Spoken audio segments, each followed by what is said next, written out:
iba a tocar un tema que me parece interesante. El Salmo 139,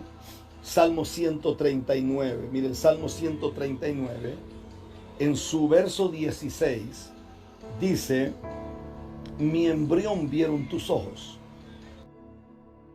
y en tu libro estaban escritas todas aquellas cosas que fueron luego formadas, sin faltar una de ellas. Cuando uno lee ese verso, uno llega a la conclusión de que los ojos de Dios miraron algo que estaba entretejido en el vientre de una mujer. Y eso me parece interesante, me parece muy tierno y me parece muy significativo. El problema es que cuando tú vas a una versión antigua, por ejemplo, como esta versión que tengo aquí, y buscas el mismo Salmo 139, el Salmo 139 aquí no dice lo mismo que dice allá, sino que el Salmo 139, ok, aquí está. Cuando lees el Salmo 139 de una versión como esta, el Salmo 139 dice: tus ojos, oiga qué fuerte es esto, tus ojos alumbraron los códigos. Aquí está el Salmo 139, 16. Aquí está, Salmo 139, 16, con la diferencia de que esto está en griego y traducido, o de hebreo, perdón. Dice: tus ojos alumbraron los códigos que estaban escritos en mi espíritu, como si fuera un prisma. ¿Qué es un prisma? Un prisma es algo que emite muchos colores. Un prisma es algo idéntico a lo que era la vestidura de Luzbel, porque la vestidura de Luzbel, según la Biblia, según Ezequiel 28 y Isaías 14, dice que estaba hecha de cornelina, de topacio, de crisólito, de berilo, de ónice.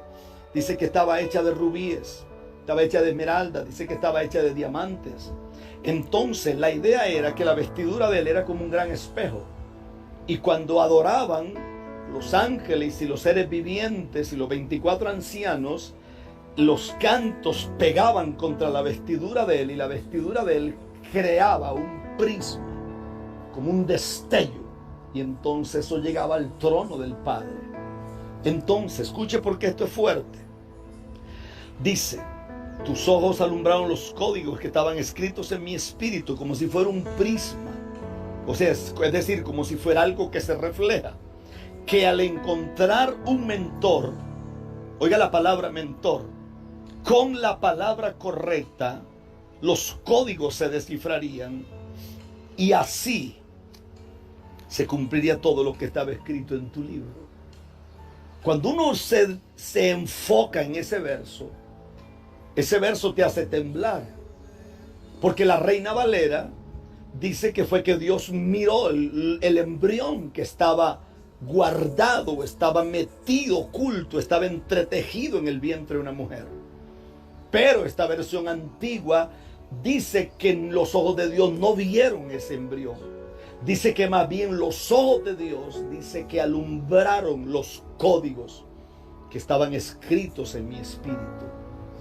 Y esto para mí es demasiado poderoso. Escuche esto.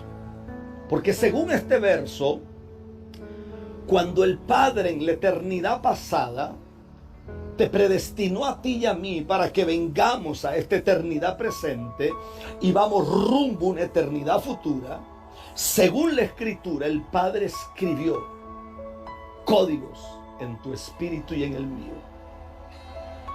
Y nosotros andamos buscando un profeta para que nos profetice. Claro que yo sé que los profetas existen, no tengo problemas con eso.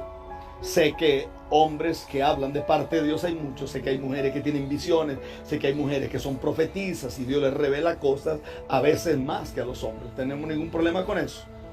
El punto es que muchas veces andamos buscando un profeta para que nos diga cosas de esta tierra, cuando los códigos que están escritos en ti y en mí vienen escritos desde la eternidad. Es decir, la oración más grande que usted y yo deberíamos de hacer es pedirle al Eterno que nos revele cuáles fueron los códigos que Él escribió en nuestro espíritu para que se nos revele esa realidad. Si el Eterno nos revela eso, entonces caminaremos sobre serpientes y escorpiones. Escucha eso porque es fuerte. Esa es la versión cantera, mi niña bella. Esa es la versión cantera. Hay otra versión que es la versión Rotterdam. Está la otra versión que es la Septuaginta. Algunas de esas que son muy buenas no están en español, solo están en inglés. Y algunas muy antiguas están en inglés, pero en inglés antiguo. Porque el problema es que nosotros en Latinoamérica no tenemos acceso a muchas cosas. La mayoría, Biblias que salen por ahí, versiones como la Pechita, el Código Real, la K2, muchas de ellas son prácticamente una transcripción de la Reina Valera. Yo no sé si usted lo sabía, la Reina Valera no la usan en Brasil. La Reina Valera en Brasil no la usan. Porque en Brasil se dieron cuenta que la Reina Valera nada que ver. El problema es que nosotros hemos vivido muchas veces en un nivel de ignorancia. Escuche porque esto es fuerte.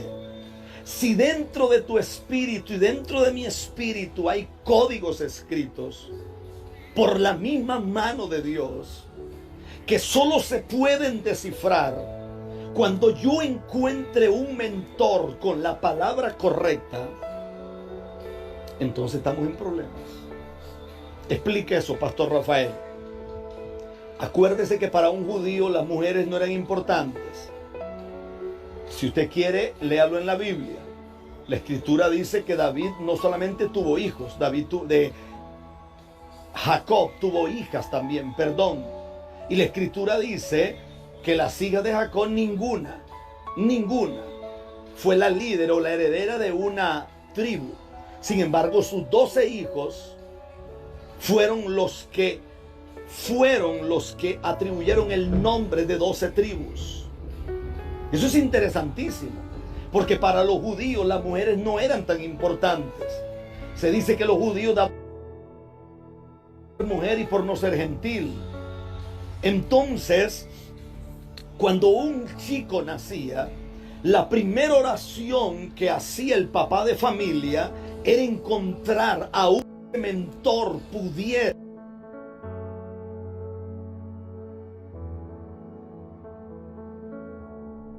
para lo que vendría.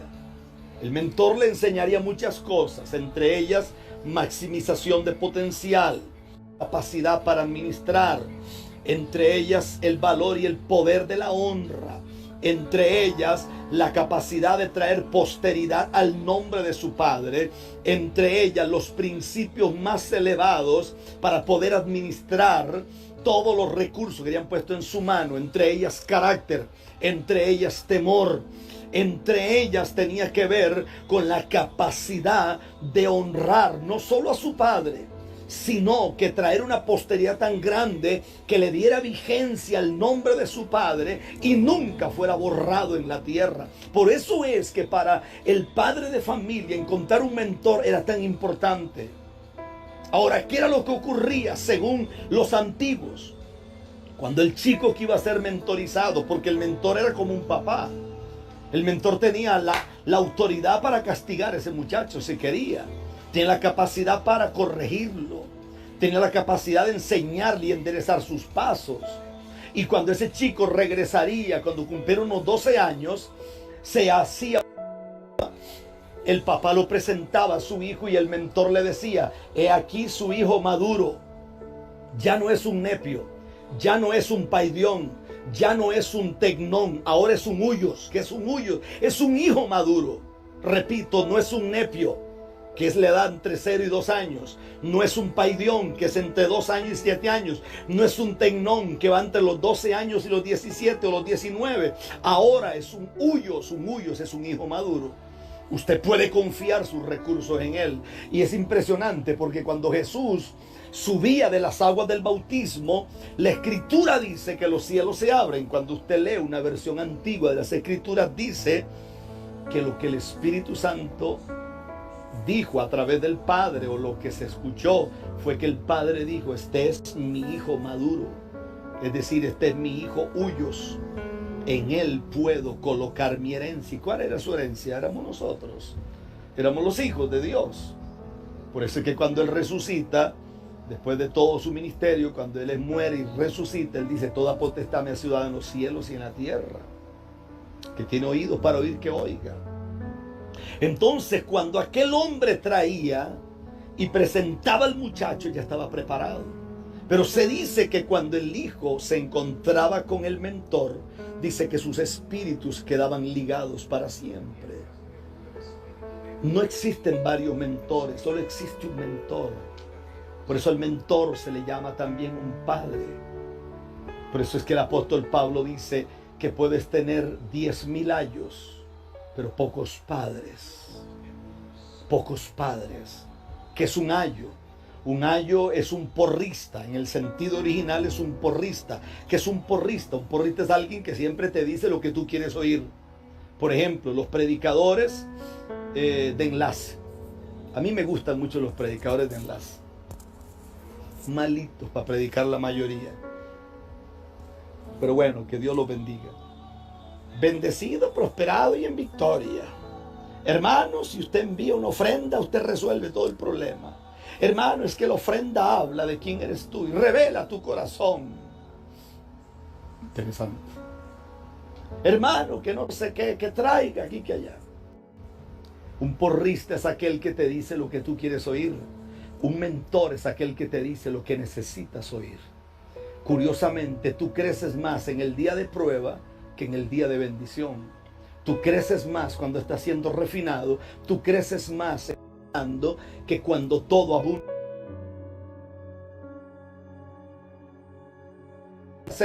Que en el tiempo de abundancia aprende más. Bien. Entonces, el peor error que comete Lot es separarse de Abraham. Ese es el peor error. Porque en el momento que él mira las llanuras, él dice: wow, por entender es que en esas llanuras estaba Sodoma, estaba Gomorra, y perdería no solamente lo que había adquirido, perdería su familia. Porque el problema es que cuando tú te separas del mentor que Dios te dio, entonces no logras entender que tu destino profético está amarrado a esa persona. Por eso hay gente con ministerios poderosos, con unos llamados poderosísimos, con unos dones impresionantes. Usted ve gente que usted los pone a orar por un enfermo y se sanan. Pero cuando usted los busca en la vida real, están hechos una desgracia. Y usted dice: ¿qué pasó? Yo conozco gente que habla todas las lenguas del mundo y viven hechos una desgracia. Usted va a su casa, la mujer los detesta. Usted va a su casa, sus hijos no lo soportan. Usted da un fuego, pero cuando llegan a la casa hasta los perros le leen. Entonces usted se da cuenta que es una falacia todo lo que se dice y no es real lo que se vive. Entonces, cuando hablamos de mentor, es muy interesante. Lea la escritura si quiere. El ministerio de Elías es un ministerio poderoso. Es un ministerio poderoso y se la voy a dejar, como dicen los que saben jugar fútbol, se la voy a dejar picando en el área chiquita. Usted decide si mete el penal o no lo mete.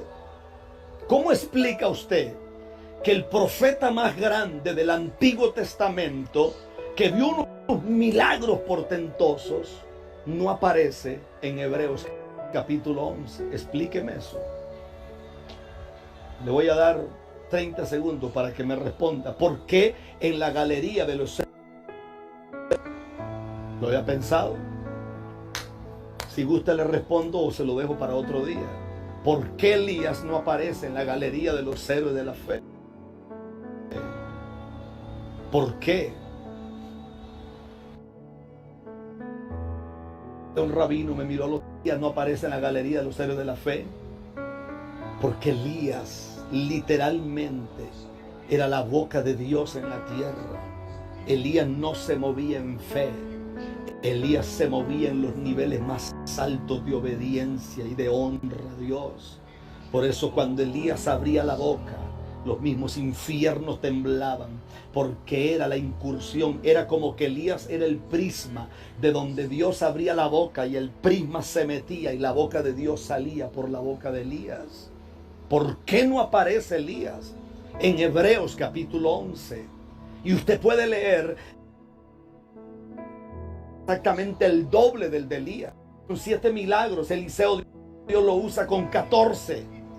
Sin embargo, cada vez que Eliseo oraba, nunca Eliseo preguntó ¿dónde? ¿Dónde? Oiga bien, Eliseo nunca preguntó ¿dónde? Escucha esto porque es fuerte. Eliseo nunca preguntó ¿dónde está el Dios de Eliseo? Eliseo preguntó ¿dónde está el Dios de Elías? ¿Dónde está el Dios de Elías? Porque Eliseo se dio cuenta que hasta el manto que él tenía era prestado. Eliseo se dio cuenta que la gloria que él cargaba encima no era de él, era la gloria que Dios le había entregado a un hombre llamado Elías. Por eso es que este tema del mentor es tan fuerte. Porque puede ser que uno vaya a una iglesia toda la vida y nunca lo único que hiciste fue dar vueltas como el pueblo de Israel, dar vueltas como loco. Y nunca encontraste el norte. Porque hasta que encuentres un mentor que descifre códigos. Por eso hay hombres que cuando abren la boca, usted dice, wow, ahora entiendo. Oh my God, dice usted, ahora entiendo esto, ahora entiendo lo otro, ahora entiendo aquí, ahora entiendo esto, porque los códigos se empiezan a descifrar. Y cuando los códigos se empiezan a descifrar, entonces todo cambia. En la madrugada me escribió una mujer. Y a mí me importa el que se ponga bravo. Eso no me interesa. Yo digo lo que Dios pone en mi corazón que yo diga. Y punto. Y se acabó la historia. En la madrugada me escribe una mujer. Eran las 2 de la mañana aquí en Costa Rica. Ella me escribe, me dice, yo soy de Miami. Y no puedo dormir, pastor. No puedo dormir. Yo fui desde el 2005 hasta el 2019. Bueno, los primeros 2 meses del 2020 a una de las congregaciones más grandes de Miami. Y yo era de las que pactaban $1,000, $1,000, $1,000, $1,000, $1,000. Y me dijo, pertenecía al equipo de intercesión. Y yo hice todo. Y le puedo decir que hoy, 2005, 2010 son 5 años, 2015 son 10 años. 2020 son 15 años. Escucha esto, 15 años. Ella me dice, y mi casa propia, el carro que tengo lo debo. No tengo lo que a mí se me prometió. O sea, por favor, alguien tiene que abrir los ojos. Es que el evangelio no es eso. El evangelio no es esta locura que nos han vendido. El evangelio no es esta manipulación que nos han vendido. Que cuando el apóstol aparece en el parqueo, todo el mundo corre como loco. Y van 2 hermanitas corriendo a quitarle el bolso a la profeta. Y la profeta usa unas uñonas así, que usted no sabe si viene de una misa negra o viene del cuarto de oración. Porque usted dice, esta parece más una loca que una mujer llena de la gloria de Dios. Pero no tengo problema con que use las uñas largas, úselas como le dé la gana. El problema es que la gente que más habla de grandeza y más habla de honra es la gente que está más extraviada. Y usted mira a 4 locos que van caminando a la par del apóstol y el ungido llegó. Pero esos 2 ungidos se agarran de las greñas en su casa. Esos 2 ungidos se odian. Esos 2 ungidos no se soportan. Esos 2 ungidos ni siquiera pueden hacer el ver. Esos 2 ungidos lo único que tienen es una carátula. Y entonces en todos los cultos traiga y traiga y traiga y traiga y traiga. Y la gente no ve resultados.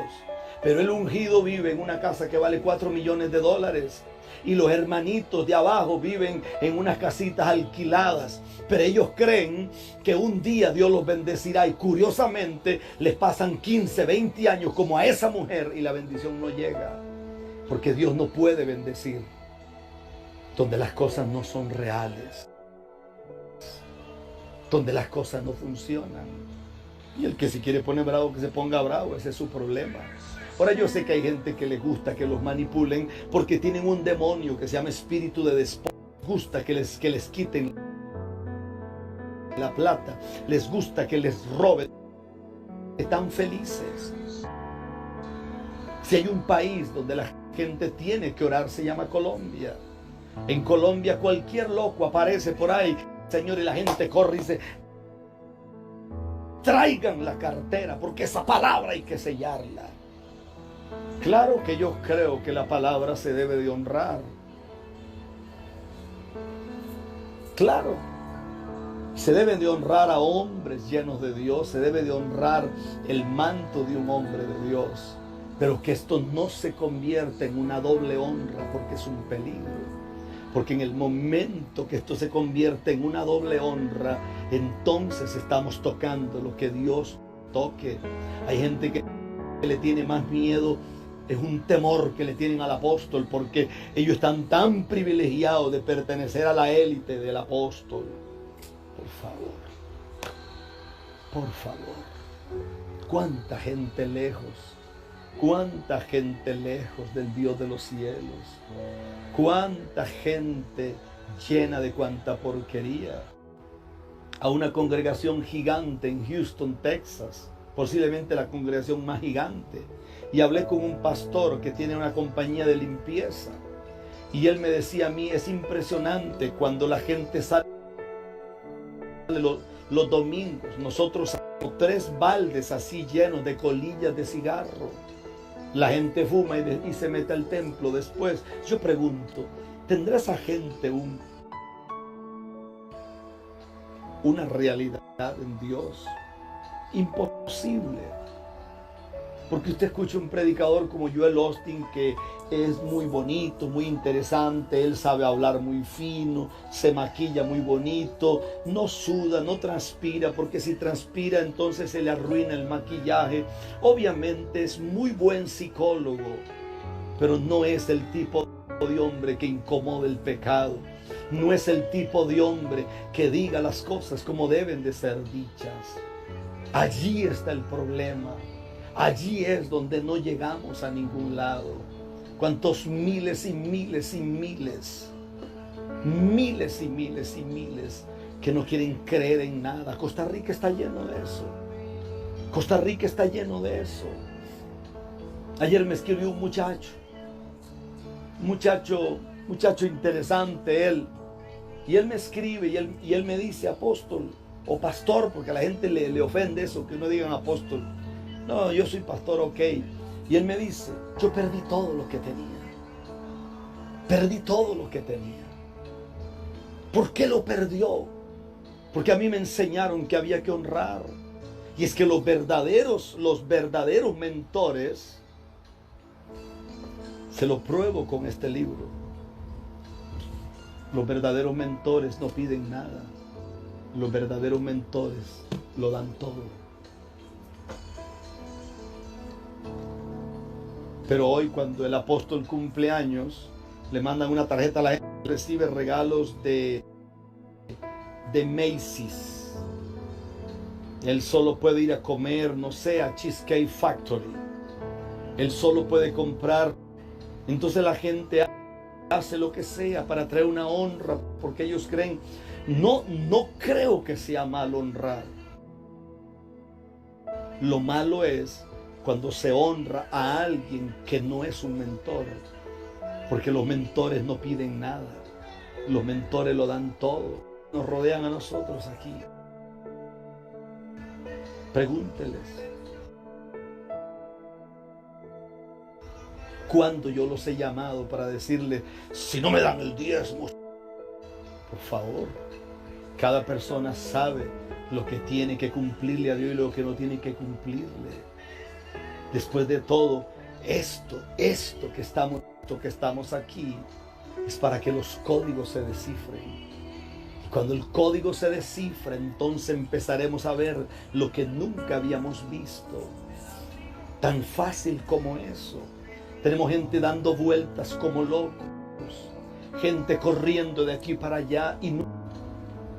Tenemos cantidad de hombres y de mujeres Tenemos cantidad de hombres y de mujeres casados con la persona incorrecta, porque un loco apareció diciéndole: Dios me dice que esa es tu esposa. Amén, gloria a Dios. Cuando se lo esté llevando el diablo en su casa, a ver si el profeta viene a solucionarte el problema. Porque la iglesia se llenó de mentiras, la iglesia se llenó de falsedad. Yo llegué a República Dominicana con un pastor amigo mío, un hombre que aprecio mucho, su esposa, sus hijos son como que fueran mis hijos. El pastor Encarnación, un moreno así grandísimo. Yo me sentía como que yo andaba un guardaespaldas a la par. Ese moreno así grandote, él trabaja en un banco, y un hombre, un moreno así elegante y grandotote, así yo me veía chiquitito hacia la par de él. Y yo recuerdo que a cada evento que llegábamos, que había muchas personas, pero eran muchas, miles, yo llevaba un maletincito y venía la gente corriendo a quitarme el maletín. Y yo: no, tranquilo, yo lo llevo. ¿Cómo lo va a llevar? Sí, no hay ningún problema. No, es que los ungidos no cargan maletín. ¿Qué? A mí me daba cosas. No, es que aquí los predicadores que vienen, dominicanos, que ya se creen medio famositos, ellos dicen que hay que estar ungido para cargar el maletín del siervo de Dios. Esas son puras payasadas, hermano. Eso es ser payaso, hermano. Eso no honra a Dios, eso es ser ridículo, hermano. Los hombres de Dios huelen a Jesús. Los hombres de Dios caminan a los pies del Maestro. Los hombres de Dios, donde llegan, no dejan un poco de locas enamoradas de ellos. Los hombres de Dios, donde llegan, los borrachos se convierten, los homosexuales se convierten al Señor. Los hombres de Dios, donde llegan, los demonios tienen y las ciudades. Pero no está locura. No, yo voy, sí, claro, pero tienes que darme tanto de ofrenda. El hotel de 5, bueno, ya el hotel de 5 estrellas no, ahora tiene que ser clasificación diamante. Tienes que ponerme esto. Yo como tal cosa. O sea, discúlpame, tú no eres ministro de Dios, tú eres una estrella de Hollywood. Te queda muy grande decir que eres ministro. Salude, mi hermana, usted en Londres. Bendiciones. Es un lugar hermoso, con hombres hermosos que sirven a Dios ahí, mujeres preciosas que sirven a Jesús. Entonces el problema del mentor es que cuando tú encuentras un mentor, así tengas que cruzar toda la ciudad, ve. Esto no es de ir a la iglesia que queda más cerca. Esto no es de ir al templo donde la música es más bonita. Esto no es de ir al templo donde el fulano predica bonito. No, esto es que cuando ese hombre o esa mujer abra la boca, los códigos que están escritos empiecen a descifrarse.